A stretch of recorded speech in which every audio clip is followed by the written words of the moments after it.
అంటే ఎన్నికలు అనేసరికి సభలో సమావేశాలు నిర్వహిస్తారు. మీరు జిమ్లు, వాకింగ్ ట్రాక్లు, గ్రౌండ్లు ఏ విధంగా చేసేది ఆ విధంగా చేయాలి. ఎలక్షన్ అనేది ఒక శుభకార్యం లాంటిది. పూర్తి స్థాయిలో డెవలప్ చేస్తాం, రాజధానిగా అభివృద్ధి చేస్తాం అనేది తెలుస్తూ ఉంది. అంటే అయితే హైదరాబాద్ అంటే లేదా అమరావతి, కానీ ఈ ప్రాంతం మీద అతనికి ఎమోషనల్ కనెక్షన్ లేదు.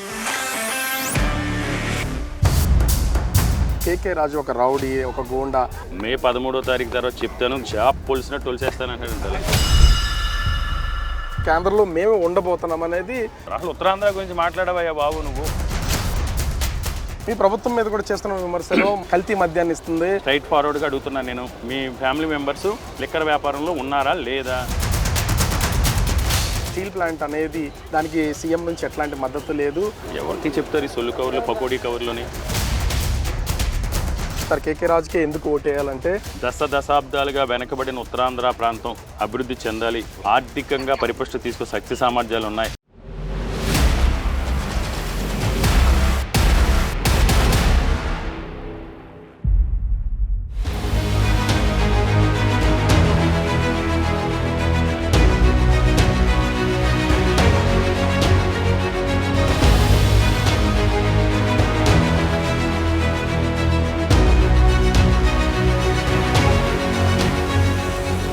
ఎన్నికల ప్రచారానికి అభ్యర్థులు కొత్త దారులు వెతుకుతున్నారు. పెద్ద పెద్ద సభలు, సమావేశాలు నిర్వహించడం లేదు.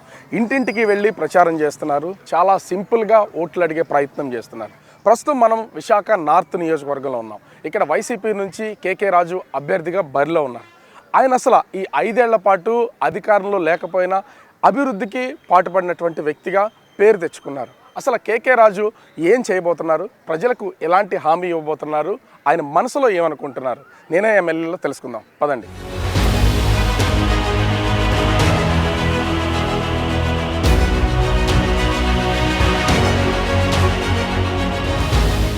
సో ఎన్నికల్లో వినూత్నంగా ప్రచారం చేస్తున్నటువంటి విశాఖ నార్త్ అభ్యర్థి కేకే రాజు గారు ప్రస్తుతం అంతా ఉన్నారు. సార్ నమస్తే. సార్ ఎలా సాగుతుంది ప్రచారం? ఇంచుమించుగా 2 నెలల నుంచి కంటిన్యూగా చేస్తూనే ఉన్నారు. ఎలా ఉంది ప్రచారం? ప్రచారంలో భాగంగా ఎక్కడికి వెళ్ళినా సరే ఈరోజు నార్త్ నియోజకవర్గానికి సంబంధించి ప్రజల దగ్గర నుంచి విశేషమైన స్పందన ఉంది. ఎందుకంటే ఈరోజు ఎన్నికల ప్రచారం ఈరోజు మొదలుపెట్టినా ఇప్పుడు కూడా ప్రజలకి అంటే ఎన్నికలు జరుగుతుంది కాబట్టి ప్రచారంలో అందరినీ మళ్ళీ ఒకసారి కలిసి ఓటు అప్పీల్ చేయాలి కాబట్టి మేము అందరినీ కూడా కలుస్తున్నాం. కానీ గడిచిన 2 సంవత్సరాలుగా గడప గడపకే మన ప్రభుత్వ కార్యక్రమం ద్వారా బాగున్నాయి సార్.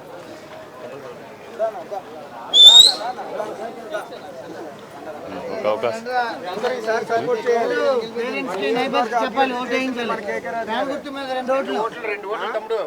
గడిచిన 2 సంవత్సరాలుగా గడప గడపకే మన ప్రభుత్వ కార్యక్రమం ద్వారా ఇప్పుడు ప్రజలకి అందుబాటులో ఉండి ప్రతి తలుపు తట్టి ప్రతి గడప తొక్కి ప్రజలకు సంబంధించిన యోగక్షేమాలు తెలుసుకుని బాగున్నారా?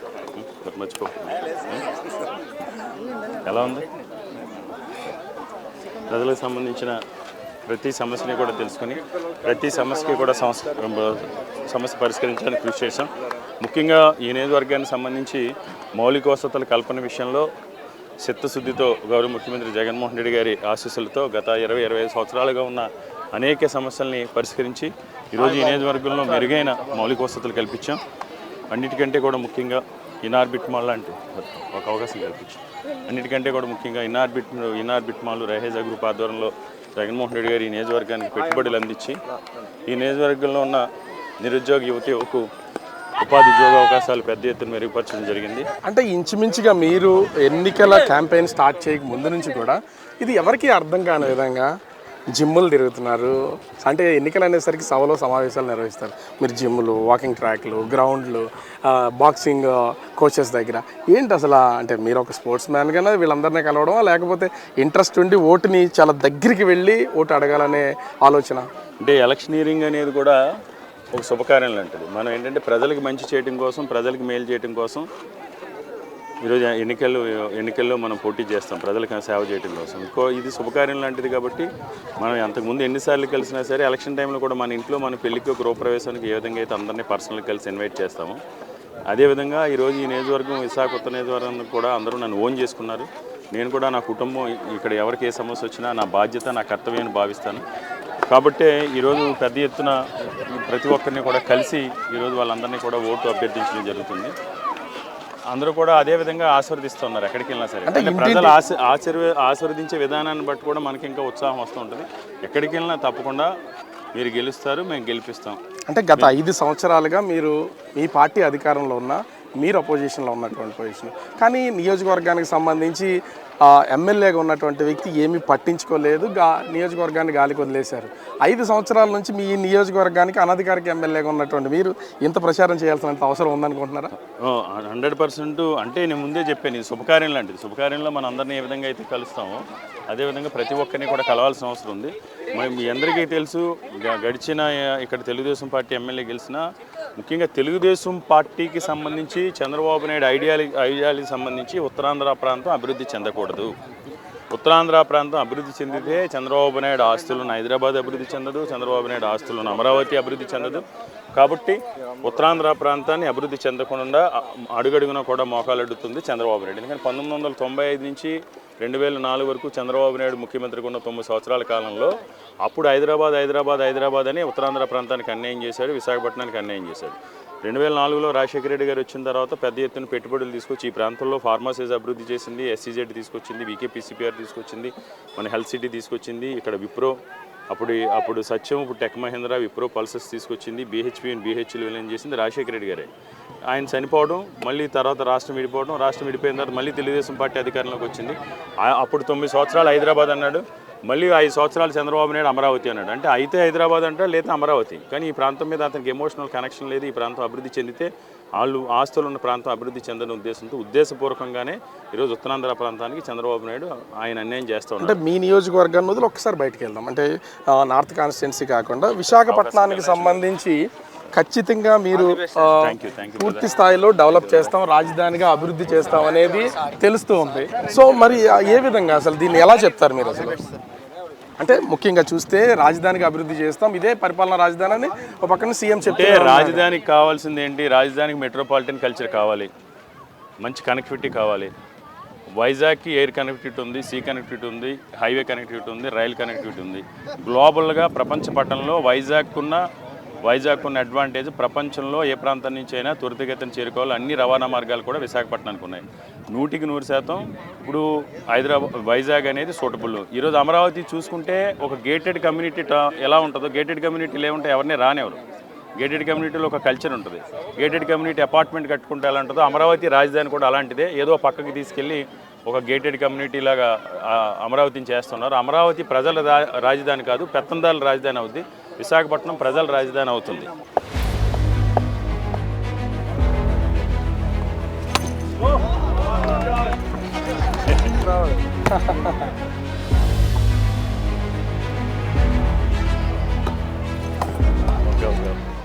హైదరాబాదు ఏ విధంగా హైదరాబాదు అమరావతి అన్నారో ఈరోజు తప్పకుండా విశాఖపట్నం మాత్రమే. అది సరైన నిర్ణయం, సమంజసమైన నిర్ణయం.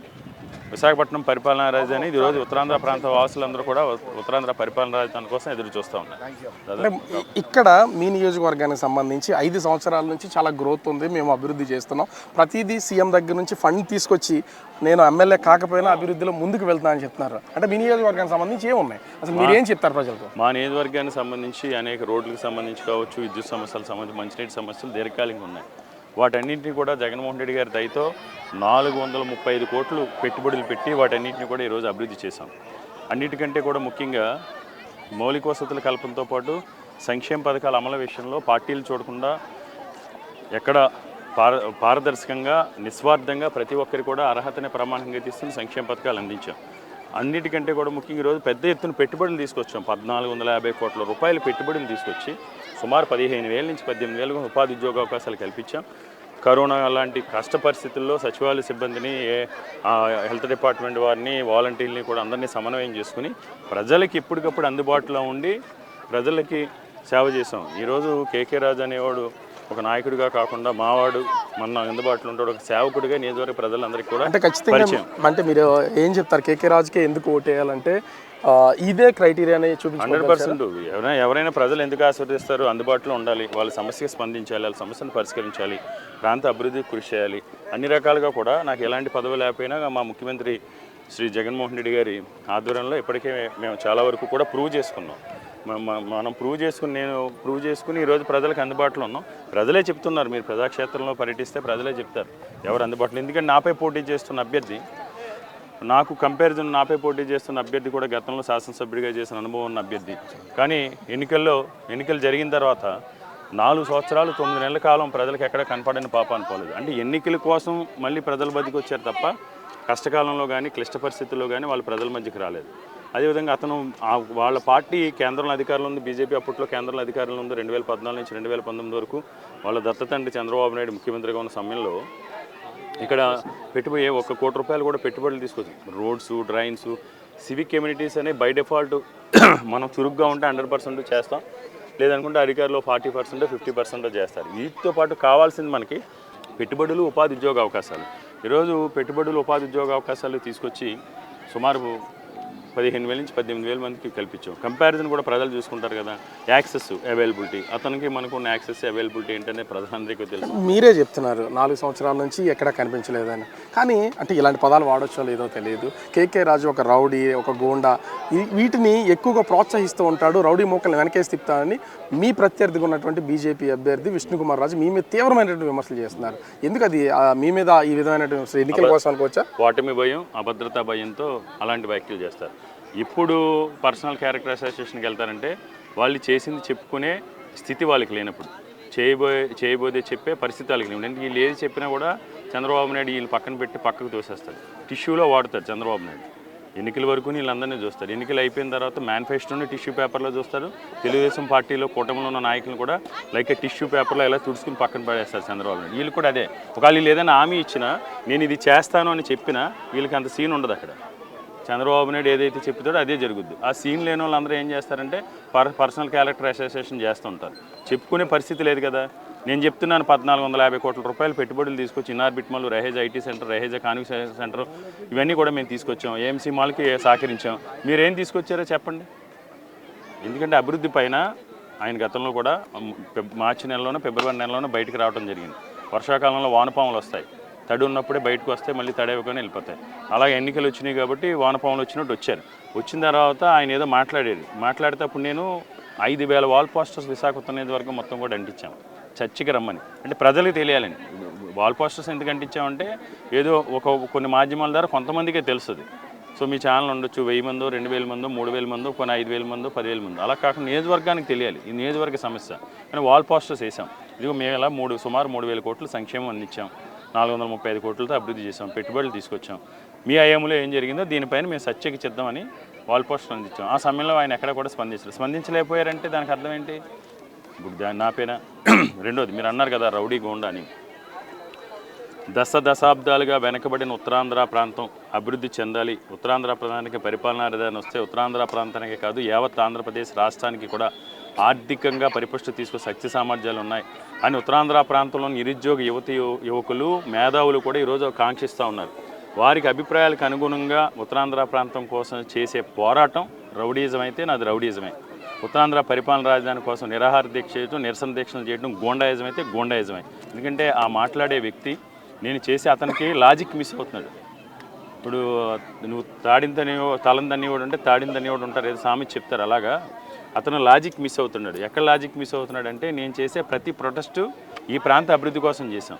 ఈ ప్రాంత అభివృద్ధి కోసం చేసిన పోరాటాన్ని ఈరోజు వాళ్ళు గోండాయిజం, రౌడీజం అంటే ప్రజలు కూడా అదేవిధంగా వాళ్ళ గురించి మాట్లాడుకున్నారు. నిన్న కూడా ఈయన సాలదన్నట్టు అందరి చేత మాట్లాడేస్తాను. నిన్న వెలగపూడి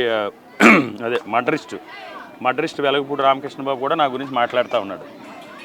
ఆయన నేను రౌడీ గోండాజన్, నువ్వు ఎక్కో మీరు విజయవాడ నుంచి వచ్చి ఇక్కడికి వచ్చి ఇక్కడ సారా వ్యాపారాలు చేసుకుని, బ్రాందీ వ్యాపారాలు చేసుకుని, లేకపోతే అవి గ్యాంబ్లింగ్లు నిర్వహించి మీరు ఇక్కడ డబ్బులు సంపాదించుకుని మీకేం తెలుసు ఈ ప్రాంత అభివృద్ధి కోసం?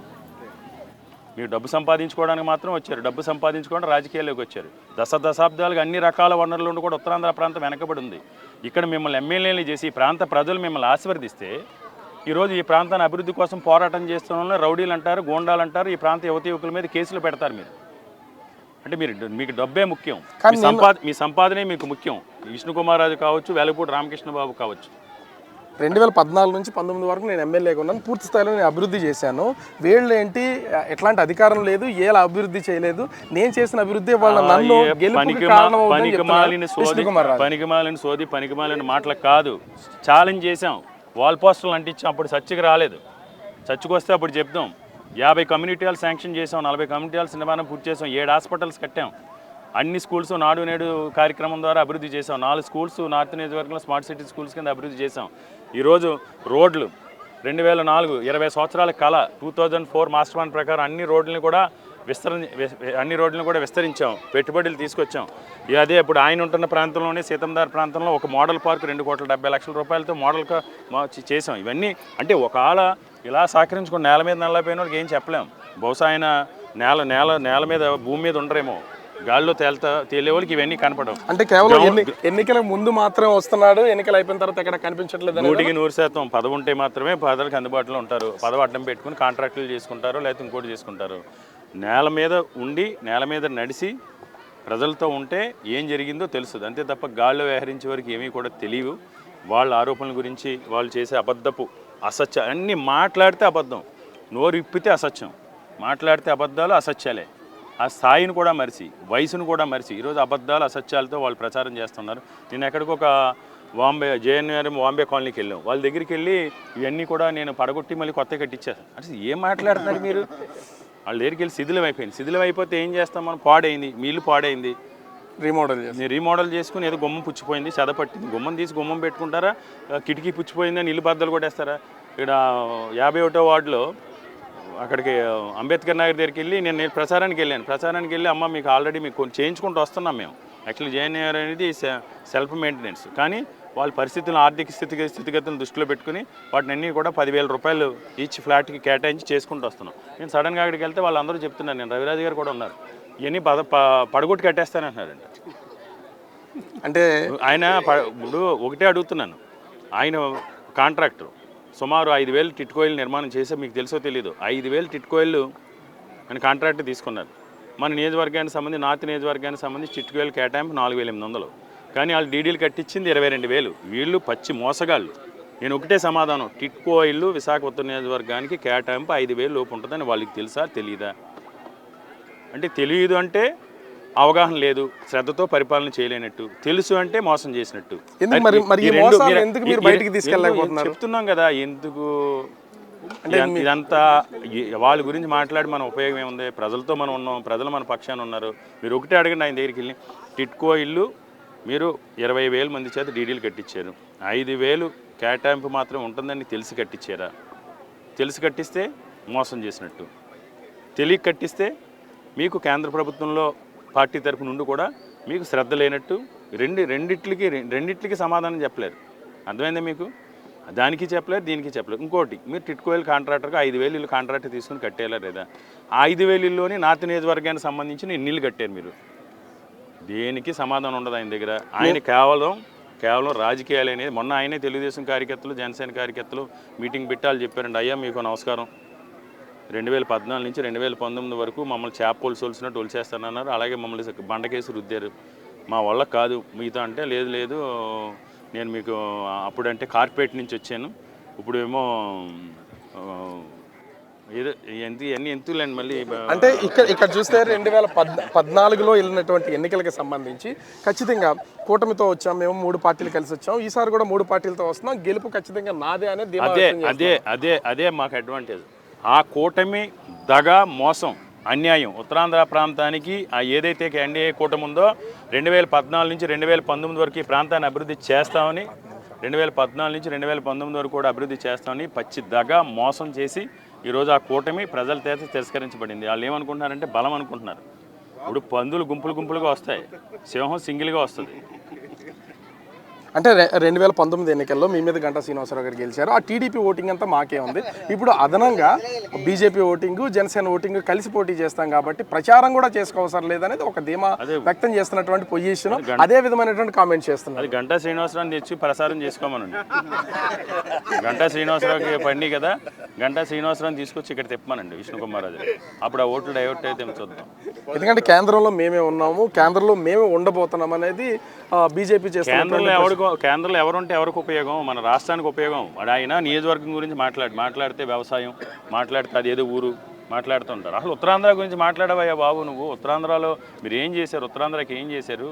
ఈ ప్రాంత ప్రజలు మీరు ఎక్కడ మీరు ఇక్కడికి వచ్చి బతుకుతెరు కోసం మీరు వస్తే ఈ ప్రాంత ప్రజలు మిమ్మల్ని హక్కులను చేర్చుకుని అన్ని రకాలు కూడా మీ సహాయ సహకారాలను ఇచ్చి మిమ్మల్ని వేలాది కోట్ల అధిపతులను చేశారు. ఈ ప్రాంత ప్రజలు ఒకసారి ఎమ్మెల్యేగా అవకాశం కల్పించారు. ఈ ప్రాంతం గురించి మాట్లాడండి. నేను ఒకటే మాట్లాడుతున్నాను, పరిపాలనా రాజధాని వల్ల విశాఖపట్నం అభివృద్ధి చెందుతుందా లేదా? 100% అభివృద్ధి చెందుతుందనేది ప్రజాభిప్రాయం. మీరు కేంద్రం ఉన్నారు కదా, మీరు స్థానికంగా ఇక్కడ పోటీ చేస్తున్న అభ్యర్థిగా నేను పరిపాలనా రాజధానికి అనుకూలం అని మాట చెప్పి ఓట్లు అడగలిగే దమ్ముందా మీకు? అమరావతి కోసం మీకు ఏం సంబంధం? అమరావతి అనేది ఒక గేటెడ్ కమ్యూనిటీ అవుద్ది, అమరావతి రాజధాని అవ్వదు. ఒక గేటెడ్ కమ్యూనిటీ, అది హై క్లాస్ గేటెడ్ కమ్యూనిటీలు ఉంటాయి. ఎవరిని రానివ్వరు. పన్నులు కూడా స్కాన్ చేస్తారు. అంటే అమరావతి రాజధానికి మీరు గేటెడ్ కమ్యూనిటీ అని కొత్త పేరు తీసుకొస్తున్నారు. 100% అమరావతి అనేది ఒక మూలకు ఉంది. 100% అమరావతి రాజధాని అనేది ఒక గేటెడ్ కమ్యూనిటీ రెసిడెన్షియల్ ప్రాజెక్ట్ ఏ విధంగా ఉంటుందో అంతే. పన్నులు కూడా స్కాన్ చేసి పంపిస్తారు. ఇది విశాఖపట్నం అనేది విస్తరించి ఉంది. అందరికీ ఆల్ యాక్సెస్. ఇక్కడ ఈ ప్రాంత ప్రజలు సౌమ్యులు. ఈ ప్రాంత ప్రజలు ఎవరు అభివృద్ధి కోసం వచ్చినా స్వాగతిస్తారు. అందరు అభివృద్ధి కూడా ఉత్తరాంధ్ర ప్రాంత వాసులు దోహదపడతారు. అన్ని రకాల కల్చర్స్ ఉన్నాయి. అమరావతిలో ఏముంది? పసుపు పండుద్ది, కంద పండుద్ది, అన్ని బంగారు పంటలు పండే భూములు ఉన్నాయి అమరావతిలో. ఓ పక్కకి తీసుకెళ్ళి అక్కడ పెడితే ఈ రోజు వరకు యాక్సెస్ లేదు కదా. నేషనల్ హైవే కనెక్టివిటీ ఉంది. 3 నేషనల్ హైవే కనెక్టివిటీస్ వచ్చినాయి ఇప్పుడు విశాఖపట్నానికి. ఎక్స్ప్రెస్ వే కనెక్టివిటీ వచ్చింది. అన్ని రకాల వనరులు కూడా ఉన్నాయి. ఇది అందరి రాజధాని అవుద్ది. ఓన్లీ నార్త్ ఆంధ్రే కాదు, యావత్ ఆంధ్రప్రదేశ్ రాష్ట్రానికి మేలు జరుగుద్ది, దేశానికి కూడా మేలు జరుగుద్ది. అంటే అమరావతిని మీరు కార్పొరేట్ ఒక గేటెడ్ కమ్యూనిటీ అంటున్నారు. ఇప్పుడు ఇక్కడ పోటీ చేస్తున్నటువంటి మీ ప్రత్యర్థి విష్ణుకుమార్ రాజు కూడా ఒక కార్పొరేట్ సెక్టార్ వ్యక్తిగానే చెప్తారా? 100% కార్పొరేట్. ఆయనే నేను చెప్పడం కాదు, మన వాయిస్ వచ్చింది. మీరు యూట్యూబ్లోకి వెళ్ళి కొట్టండి. తెలుగుదేశం వాళ్ళు నమ్మట్లేదు, జనసేన వాళ్ళు నమ్మట్లేదు. ఇంటర్నల్గా ఏం చెప్తున్నాడంట, వీళ్ళు నా మాట వినట్లేదు, ఎలక్షన్ అయిపోయి మే 13వ తారీఖు తర్వాత చెప్తాను, జనసేన కార్యకర్తల సంగతి, తెలుగుదేశం నాయకుల సంగతి చాప్ పొలిసినట్టు తొలిసేస్తానంటాడంట. అంటే విష్ణుకుమార్ రాజు 2 పార్టీలకు సంబంధించిన బెదిరిస్తున్నారన్న మీ ఉద్దేశం? 100%. రేపు జరగబోయేది కూడా అదే. 14 నుంచి 19 వరకు కూడా ఎందరో తెలుగుదేశం నాయకుల్ని, జనసేన నాయకుల మీద కేసులు బనాయించి ఇండైరెక్ట్గా పోలీస్ స్టేషన్కి ఫోన్లు చేసి వాళ్ళ మీద రౌడీ షీట్లు ఓపెన్ చేయించారు. అంటే ఆయన పొరపాటుని మా రోడ్డు వేయలేదని అడిగితే ఆడు రౌడీ షీటరే, మా ఇంట్లో పథకం రాలేదంటే ఆడు రౌడీ షీటర్ అంటాడు ఆయన. అంటే ఏం అడగకూడదు, జీ హుజూర్ అనాలి. ఇదేదో పెద్ద మైసూర్ ప్యాలెస్ నుంచి ఊడిపడినట్టు. ఇంకా ఎన్నికలకి కేవలం 12 రోజులు మాత్రమే టైం ఉంది. ఈ 12 రోజులకు సంబంధించి ప్రజలకు అంటే ఇప్పటి వరకు 5 సంవత్సరాల్లో నేను అధికారంలో లేకపోయినా, ఎమ్మెల్యే కాకపోయినా కూడా డెవలప్ చేశానని చెప్పారు. ఇప్పుడు ఎట్లాంటి హామీ ఇవ్వదలిచారు అసలు? తప్పకుండా నియోజకవర్గంలో అన్ని రకాలు చేయాల్సినవి కూడా చేసాం, ఇంకా చేయాల్సినవి కొన్ని ఉన్నాయి. వాటితో పాటు ఉపాధి ఉద్యోగావకాశాలు కల్పించాలి, మెరుగైన మౌలిక వసతులు కల్పించాలి, సంక్షేమానికి సంబంధించి అర్హత ఉన్న చివరి లబ్ధిదారు వరకు కూడా ఏ కారణం చేతైనా సాంకేతిక కారణాల వల్ల ఎవరికైనా కూడా లబ్ధి చేకూరకపోతే వారికి కూడా లబ్ధి చేకూర్చాలి. నాకు సంపూర్ణ విశ్వాసం ఉంది. తప్పకుండా ప్రజలు ఆశీస్సులతో నేను ప్రతి ఒక్కరు కూడా నియోజకవర్గంలో కేకే రాజు మా తమ్ముడు, మా అన్న, మా కొడుకు అనే విధంగా నియోజకవర్గ ప్రజలతో మమేకమయ్యాను. అంటే ఇప్పటికీ అర్థం కాని విషయం ఒకటి ఉంది. మిమ్మల్ని వరుసలు పెట్టి పిలుస్తున్నారు, ఎక్కడికి వెళ్ళినా అన్న తమ్ముడు అంటూ కాకపోతే భుజం మీద చేసి అంత చనువు తీసుకున్నారు. 2.5 సంవత్సరాలుగా గడప తిరిగి మీరు ఏం చెప్పారు, వాళ్ళకి ఏమి ఇచ్చారు? అసలు గడపకి తిరిగి ప్రజలకు వాళ్ళకి సమస్యలు పరిష్కరించడానికి కృషి చేసాం. ఏం చేస్తాం, రాజకీయాల్లో ఉన్న వాళ్ళందరూ ప్రభుత్వం ద్వారా ప్రజలకు ఏ విధంగా ఎలాంటి పథకాల ద్వారా లబ్ధి చేకూరుతుందో అర్హత ఉన్న ప్రతి ఒక్కరికి కూడా లబ్ధి చేకూర్చడం, మౌలిక వసతులకు సంబంధించి మౌలిక వసతుల కల్పన కృషి చేయడం, ఏదైనా సమస్యలు ఉంటే ప్రతి సమస్యని పరిష్కరించడానికి కృషి చేయడం, ఇవన్నీ కూడా చేసాం. ప్రజలు సంపూర్ణ విశ్వాసంతో. కానీ ఇక్కడ ఉద్యోగ కల్పన అనేది చాలా తక్కువగా ఉంది మీ నియోజకవర్గానికి సంబంధించి. ఇప్పటి వరకు పనిచేసినటువంటి వాళ్ళు కూడా వదిలేశారు అనేది ఉంది. దీని మీద యువతకి ఏమైనా హామీ ఇవ్వదలిచారా? ఈ ఉద్యోగం కంటికి కనపడుతూ ఉంది. ఈరోజు ఇనార్బిట్ మాల్, ప్రపంచ దిగ్గజ సంస్థ Raheja group, Raheja IT tower వస్తుంది, Raheja convention centre, Raheja convocations వస్తుంది. ఇక్కడ ఏఎంసీ మాల్కి సహకరించాం. 15,000 ఉద్యోగాలు వస్తున్నాయి నార్త్ నియోజకవర్గంలో. ఆ మహానుభావుడు 2014 నుంచి 2019 వరకు ఒక ఉద్యోగం వచ్చిందా చెప్పమనండి. మాట్లాడితే ఏదో రౌడీలు అంటారు, గూండాలు అంటారు, లేకపోతే మాట్లాడితే ఒకటే మాట్లాడతాడు ఆయన. దేని గురించి ఎక్కువ విన్నారా? ఆయన నోటంటే ఒకటే వస్తుంది. ఏంటి వినలేదా మీరు? లేదు. మాట్లాడితే మందు అంటే ఇది వాళ్ళ బిజినెస్ కింద మార్చుకోవడం, లేకపోతే ఆయన దానికి తెలీదో తెలుసో తెలీదో. వాళ్ళు 1900 మద్యపాన్ని ఎత్తేసింది ఎవరు? టీడీపీ కదా. ఎత్తేసిన తర్వాత లిక్కర్ పాటలు వచ్చినాయి. అందులో విష్ణుకుమార్ రాజు ఫ్యామిలీ మెంబర్స్ సంబంధించిన వాళ్ళే విశాఖపట్నం జిల్లాలో ఎక్కువ షాపులు చేశారు. అంటే నన్ను కదిపితే బోర్డన్ సబ్జెక్ట్ ఉంది. నేను ప్రజలకు సేవ చేయాలనుకుంటున్నాను, ప్రజలకు అందుబాటులో ఉన్న నా కాన్సన్ట్రేషన్ అంతా ఏ విధంగా అభివృద్ధి చేయాలనేది. కానీ ఆయన ఏదేదో అనుకున్నాడు. నాకు మొత్తం వాళ్ళ చరిత్ర మొత్తం తెలుసు. లిక్కర్ వ్యాపారంలో వాళ్ళ ఫ్యామిలీ మెంబర్సే 96లో మద్యపాన్ నిషేధం ఎత్తేసిన తర్వాత ఆయన మాట్లాడితే 12 రూపాయలు 24 రూపాయలు అయిపోయింది, 24 రూపాయలు 48 రూపాయలు అయిపోయింది, నాకు తక్కువ రేటు దొరకట్లేదు అని ఆయన మాట్లాడుతున్నారు కదా. అసలు లిక్కర్ సిండికేట్ని వాళ్ళకి సంబంధించిన బంధువులు ఇక్కడ రన్ చేశారు. ఊర్లో అందరికీ తెలుసు. మీరు చెప్పేదాన్ని 96లో మద్యపాన్ నిషేధం ఎత్తేసిన తర్వాత ఇక్కడ లిక్కర్ సిండికేట్ని రన్ చేసింది నాపై పోటీ చేస్తున్న అభ్యర్థి తాలూకా బంధువులా కాదా? మీరు ఒకటే అడగండి. అడిగాను కదా, స్ట్రైట్ ఫార్వర్డ్గా అడుగుతున్నాను నేను.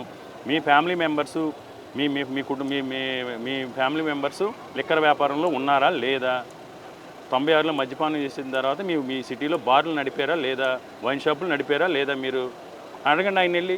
అంటే మీరు చెప్తున్న దాని ప్రకారం ఈ సిండికేట్ని తెర మీదకి తీసుకురావడం కంటే విష్ణుకుమార్ రాజు మందుకు బానిస, ఆయనకి తక్కువ ధరకు దొరకట్లేదనే కాన్సెప్ట్ మీ వ్యాఖ్యలు బట్టి అది అర్థం చేసుకోవచ్చు. మరి ఆయన బాధపడేది అంటే వీళ్ళందరూ హ్యాపీగానే ఉన్నారు, ఉన్న వాళ్ళందరూ కూడా హ్యాపీగానే ఉన్నారు. ఇప్పుడు ఆయన మాట్లాడితే అది తప్ప వేరేది మాట్లాడట్లేదు. బహుశా మరి అలవాటు ఉందేమో. మీ ప్రభుత్వం మీద కూడా చేస్తున్న విమర్శలు మద్యము కల్తీ మద్యాన్ని ఇస్తుంది, ప్రభుత్వం కల్తీ మద్యానికి సంబంధించిన ఎక్కువ సరఫరా చేస్తుందని విమర్శ కూడా చేస్తున్నారు. దానికి చాలా సంస్థలు ఉన్నాయి. బీజేపీ పార్టీ అధికారంలో ఉంది కదా, మీరు ఈయన మాట్లాడుతున్నారు కదా. అంటే మీ ప్రభుత్వం చేతగాని ప్రభుత్వమా? కల్తీ జరిగితే మీ ప్రభుత్వం ఏమైనా చేతగాని ప్రభుత్వమా? మీరు ఒకసారి మీరు ఎంక్వైరీలు వేయించుకోవచ్చు కదా. మీ చేతిలో చాలా ఉన్నాయి కదా సంస్థలు. మీరే బెదిరిస్తున్నారు కదా, చాలామంది వ్యాపారస్తులను బెదిరిస్తున్నారు, మీరు లొంగన వాళ్ళు కూడా బెదిరిస్తున్నారు కదా. అలాగే ఆంధ్రప్రదేశ్ రాష్ట్రంలో లిక్కర్ మీద మీరు ఎంక్వైరీ చేయించుకోండి. కేంద్ర ప్రభుత్వ సంస్థలు ఉన్నాయి లిక్కర్ క్వాలిటీ ఆఫ్ లిక్కర్ గురించి. దాని ద్వారా మీరు ఆ పరీక్షలు ఏ ఉంటాయి చేయించుకుని రుజువు చేయొచ్చు కదా. అంటే మీ చేతగాని ప్రభుత్వం, కేంద్ర ప్రభుత్వం, మీకు అధికారం లేదా? ఇక్కడ కూడా ఒకటి చెప్తున్నారు, విశాఖ సిటీ అంటే ప్రతిదీ అంటే వైసీపీకి సంబంధించి పరిపాలన రాజధానిగా మేము తీసుకుంటున్నామని చెప్తున్నారు. కానీ స్టీల్ ప్లాంట్ అనేది పూర్తి స్థాయిలో దానికి సీఎం నుంచి ఎట్లాంటి మద్దతు లేదు, మా ప్రభుత్వం ఉంది కనుక మేము ఆపి తీరుతామని చెప్తున్నారు. స్టీల్ ప్లాంట్ అనేది కూడా కీలకం కానుంది ఈ ఎన్నికలకు సంబంధించి. ఏం చెప్తారు? 10 ఏళ్ళ నుంచి ఈ దేశంలో ఏ పార్టీ అధికారంలో ఉంది? బీజేపీ అధికారంలో ఉంది. స్టీల్ ప్లాంట్ ప్రైవేటీకరణ సంస్థ ఎప్పుడు ఉద్భవించింది? 4 ఏళ్ళ క్రితం. అంతే కదా. 4 సంవత్సరాల క్రితం ఏ పార్టీ అధికారంలో ఉంది? బీజేపీ కదా. ఎవరికి చెప్తారు ఈ సొల్లు కవర్లు, పకోడీ కవర్లని? అంటే ప్రజలు అమాయకులు. మనం ఏం చెప్పినా ప్రజలు నమ్మేస్తారు.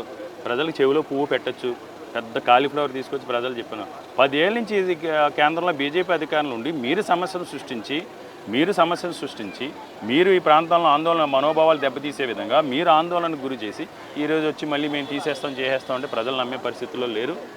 ప్రజలకందరూ కూడా తెలుసు. ప్రజలందరూ డిసైడ్ అయ్యారు. పొరపాటుని బీజేపీ పార్టీకి ఓటేస్తే స్టీల్ ప్లాంట్ ప్రైవేటీకరణ మన ఆమోదం తెలిపినట్టే, పొరపాటుని బీజేపీ పార్టీకి ఓటు వేస్తే పోర్టు ప్రైవేటీకరణ మన ఆమోదం తెలిపినట్టే, పొరపాటుని బీజేపీ పార్టీకి ఓటు వేస్తే షిప్ యార్డ్ ప్రైవేటీకరణ మన ఆమోదం తెలిపినట్టే, పొరపాటుని బీజేపీ పార్టీ కనుక ఓటు వేస్తే ప్రత్యేక హోదా విషయంలో కానీ, రైల్వే జోన్ విషయంలో కానీ, పరిపాలనా రాజధాని విషయంలో కానీ, ఉత్తరాంధ్రకి చేసే అన్యాయంలో కానీ మనం వారికి లొంగినట్టే అని ప్రజలందరూ కూడా డిసైడ్ అయ్యారు. సరైన తీర్పు ఈ ప్రాంత అభివృద్ధి కోసం ప్రజలు ఏ తీర్పు ఇవ్వాలనేది డిసైడ్ అయ్యింది. రేపు పొద్దుట జూన్ 3వ తారీఖున ఫలితాలు మీరు చూడబోతాం. అంటే ముఖ్యంగా చివరిగా ఇక్కడికి సంబంధించి మీ నియోజకవర్గంలో చూస్తూనే ఉన్నాం, ప్రతిరోజు ప్రచార కార్యక్రమాలు చూస్తున్నాం. నేను స్టార్టింగ్లోనే మిమ్మల్ని క్వశ్చన్ అడిగాను, ఎందుకు ఈ గ్రౌండ్స్ తిరుగుతున్నారు, ఎందుకు జిమ్ములు తిరుగుతున్నారు, గుళ్ళు గోపురాలు ఆలయాలు అంటే ఇంటింటి ప్రచారం ఇప్పటివరకు చేసినటువంటి కేకే రాజు ప్రత్యేకించి అంటే ఇది నాకు ఒక పండగ లాంటిది నా ఇంట్లో జరుగుతున్నాను, ఎందుకు మళ్ళీ ఒకసారి అందరినీ కలిసే ప్రయత్నం ఎందుకు చేయట్లేదు? ఎలక్షన్ అనేది ఎక్కడ ఏ విధంగా చేసేది ఆ విధంగా చేయాలి. ఎలక్షన్ అనేది ఒక శుభకార్యం లాంటిది. ఒక మంచి చేస్తాం, మేలు చేస్తాం, మనకు మంచి జరగాలి, మేలు జరగాలి అనే ఉద్దేశంతో ప్రచారం. అంటే భారీ సభలు సమావేశాలు అవసరం లేదు కేకే రాజు పెడుతున్నాం కదా. అది ఎక్కడ దేనికి సంబంధించి దానికి జరుగుతుంది. నామినేషన్ చూశారు ఏ విధంగా జరిగిందో, ఎన్ని వేల మంది వచ్చారు నామినేషన్ చూశారు. మన జగన్మోహన్ రెడ్డి గారు మేమంతా సిద్ధం బస్సు యాత్ర చూశారు, ఇసుకేస్తే రానంత జనం. ఏదేమైనా నేను ప్రజలను అభ్యర్థించేది కేకే రాజు అనేవాడు మీ మనిషిగా ఉంటాడు. మీ అతి పవిత్రమైన అమూల్యమైన ఓటు ముద్రను సీలింగ్ ఫ్యాన్ గుర్తుపై ఓటు వేసి అత్యధిక మెజార్టీతో గెలిపించి మీకు సేవ చేసే అవకాశాన్ని కల్పించారు. ఎంత మెజార్టీ వస్తుంది అనుకుంటున్నారు ఫైనల్గా మీకు సంబంధించి? ఎంత మెజార్టీ వస్తుంది? ఎన్నిక అనేది ఏకపక్షంగా ఉండబోతా ఉంది. 100% ఏకపక్షంగా ఉండబోతుంది. Right sir, thank you. అంటే మొత్తానికి చూడొచ్చు, ఒక పక్క నుంచి పూర్తి స్థాయిలో ఈ ఎన్నికలకు సంబంధించి ఎన్నిక అనేది ఏకపక్షంగా ఉండబోతుంది. నా గెలుపు సత్యం. ఇక్కడ ఉన్నటువంటి వాళ్ళు తాగిన మైకంలోనూ కేవలం విమర్శలు మాత్రమే చేస్తున్నారు, కానీ అభివృద్ధికి ఏమాత్రమో వాళ్ళు సహకరించలేదు. నేను అధికారంలో లేకపోయినా ఎమ్మెల్యేగా గెలకపోయినా 1400 కోట్ల రూపాయలతో నార్త్ నియోజకవర్గాన్ని పూర్తి స్థాయిలో అభివృద్ధి చేశాను. ఇప్పుడు ఎమ్మెల్యేగా గెలిచి మొత్తం నియోజకవర్గ రూపురేఖలు మారుస్తాను, నాకు ఓటేయాలని చెప్పి కేకే రాజు చెప్తున్నటువంటి పరిస్థితి కనిపిస్తుంది. కెమెరామెన్ అరుణ్తో Raju, big TV, Visakha north.